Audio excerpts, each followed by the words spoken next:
Mine was me going around convincing myself that I was Orson Welles.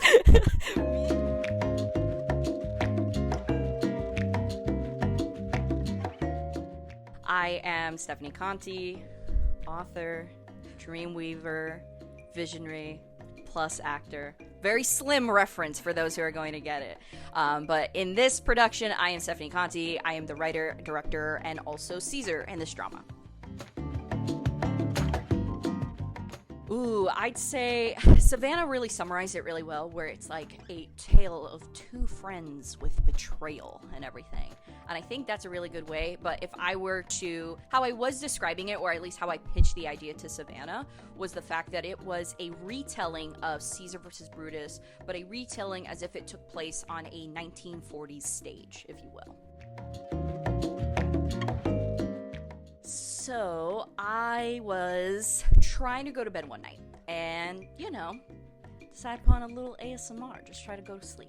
And I remember finding a video that actually said, Caesar and Brutus history, soft-spoken ASMR. So I was like, oh, okay. And it was a video from the 80s and 90s, essentially just a guy talking about, the truth about Caesar versus Brutus, I guess you could say. Like some things that weren't taken into consideration back when Shakespeare wrote the original play.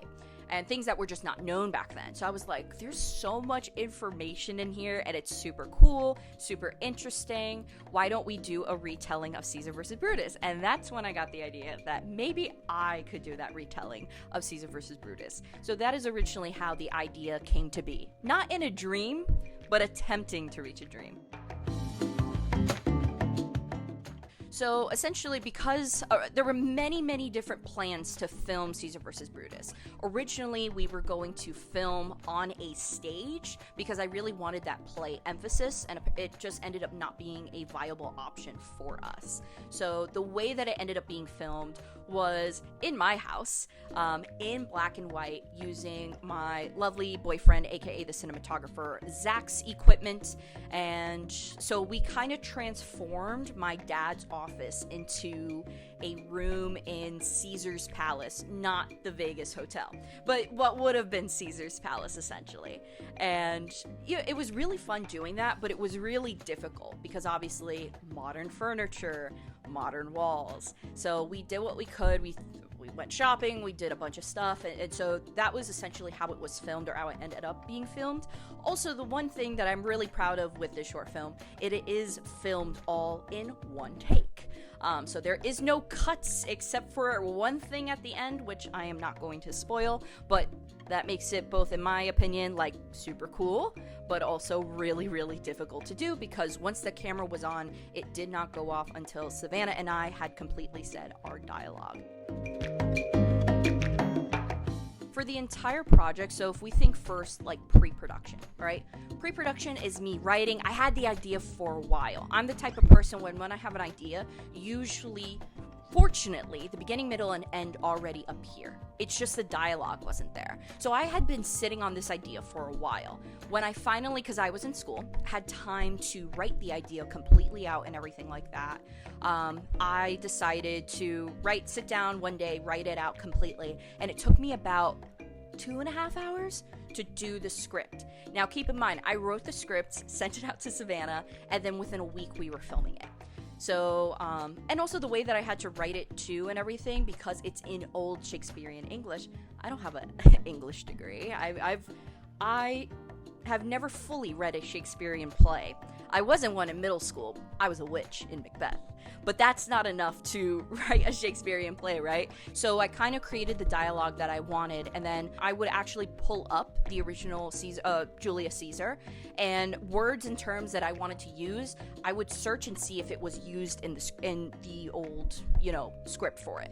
So that was the way that I was able to kind of help with the old English side of things. So that was the whole pre-production portion, and really just the trip to Joann's Fabrics with Savannah, where I threw massive amount of fabrics and everything into a cart just to create, and I didn't sew anything. I got a bowl, I cut holes in it, and I just draped fabric on us for the clothing. Now, that's probably, we went to Joann Fabrics, like 2 days before filming. So we were just memorizing our lines, going through every night and everything.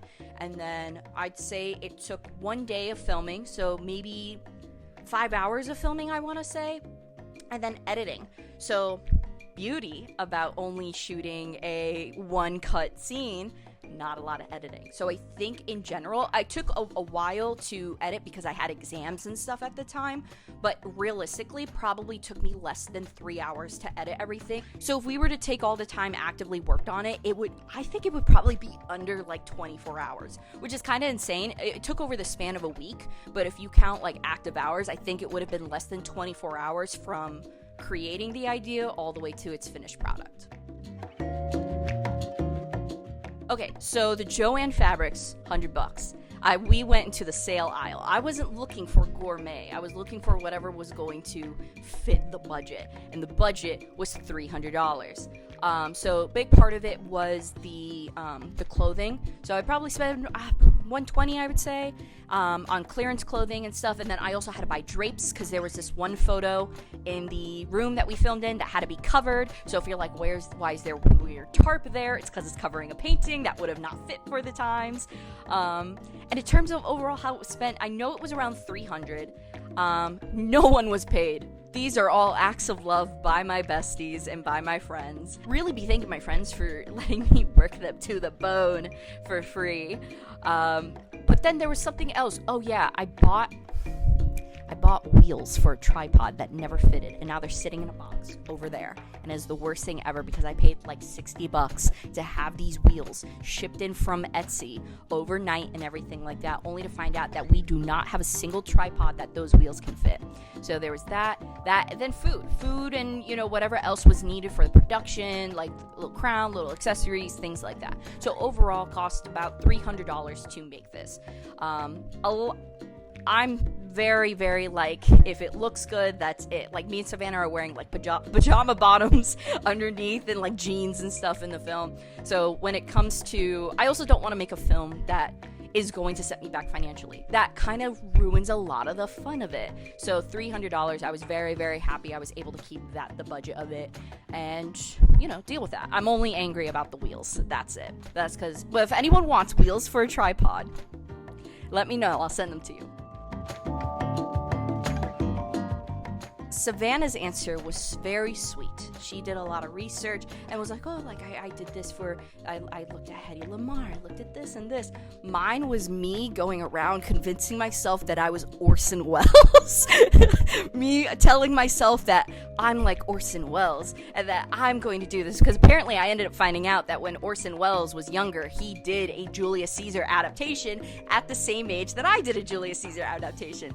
That very much went to my head. My boyfriend one day said the most beautiful comment, and he was like, you know, it's almost like you were Marlon Brando for a day, which of course Marlon Brando was in the original Julius Caesar. Once again, allowing things to go to my head. But in terms of overall acting style and like style of everything, Orson Welles played a huge role, no doubt.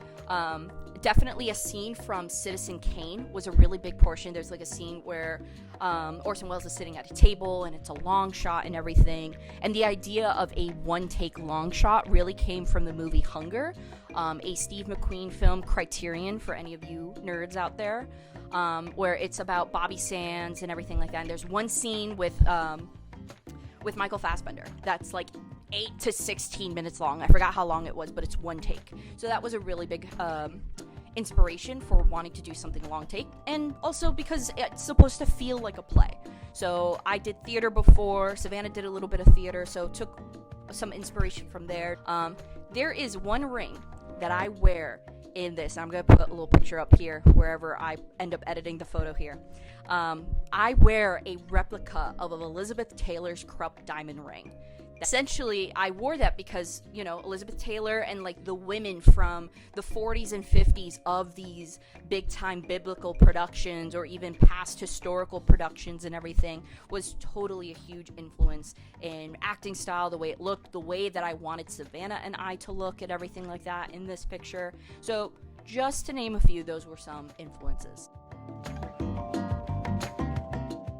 I made it, and I'm very proud of it. So essentially, you know, at first I was like, could I take the score from Julius Caesar. You cannot, because it is not, I would essentially get copyright for it. So then I decided, so the soundtrack of that is, I'm a big soundtrack nerd. I have like a ton of vinyls and everything like that.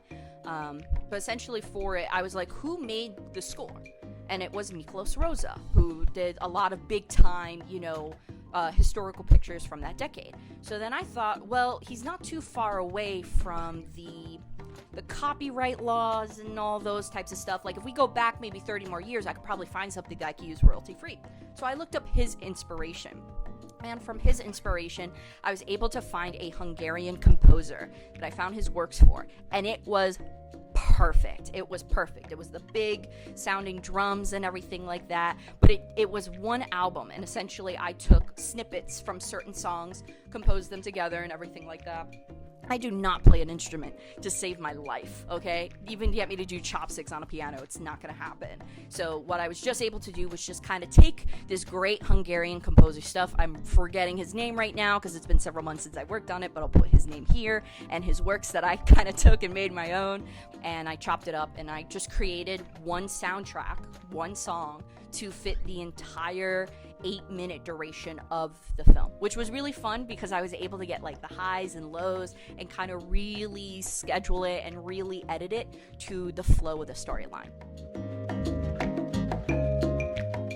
Yes, I'd like to thank Savannah for always just, if anyone's seen Garth Marenghi's Dark Place, she is the Dean Lerner to my Garth Marenghi. If I had to call myself anything, and I hate labels, I would probably say I'm an imaginer.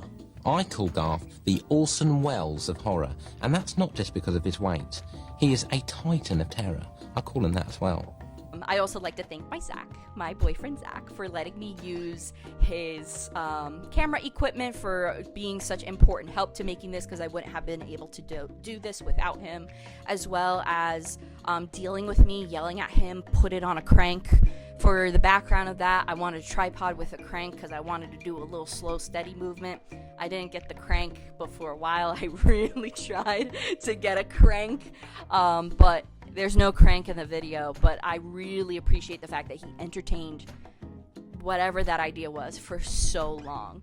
I'd also like to give a really great shout out for Dan Ballister. He is the person who did the coloring for the film, which was super nice of him. He didn't have to do, and he really made it to where, like, it would have taken me forever to do what he did, and he did it so effortlessly, so easily, so I really appreciate that. I also want to thank my friend Sabine. She was someone who gave in great input and everything like that, from the production and everything.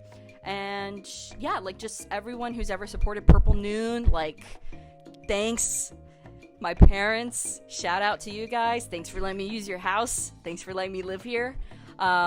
And yeah, just thanks to anyone who may have encountered the script before it even came to life. Anyone who's seen the short film before, which, by the way, if you do want to see the short film that Savannah and I are doing interviews for, you can definitely check out Purple Noon's Patreon. It is available there through a private link through any number of donation. So easy as $1, you can see it there and fully. The reason why it's not publicly available is because I am entering it in some short film festivals and everything like that. So can't have it really publicly posted in order for it to qualify. So if you do are like, what is this, Caesar versus Brutus, please check out Purple Noon Patreon. Bonus question. So I had this idea, and I still think it's a good idea, but bad execution, because I could have really gotten myself sick, that I wanted Caesar to be ravenous. I wanted Caesar to just be, like a brute, even though he's not Brutus, but like a brute, And so I was like, what's such a power move? Eating shrimp is the first thing that I thought of. So there's scenes and stuff, and I'm not sure if I think we went with the last take, so I don't think there's scenes of me eating shrimp, but we attempted scenes of me eating shrimp, and I almost got violently ill with how much shrimp I was eating. Also, that shrimp was not on a cooking platform or anything like that. It made the set reek of shrimp. I apologize thoroughly to Savannah and Zach, but it was just one of those things where I was like, yeah, I thought it would be cool to just be eating something with my hands. I'm a pescatarian, so I was like, I'm not going to eat salmon with my hands. It's absolutely vile. So then I thought, maybe shrimp.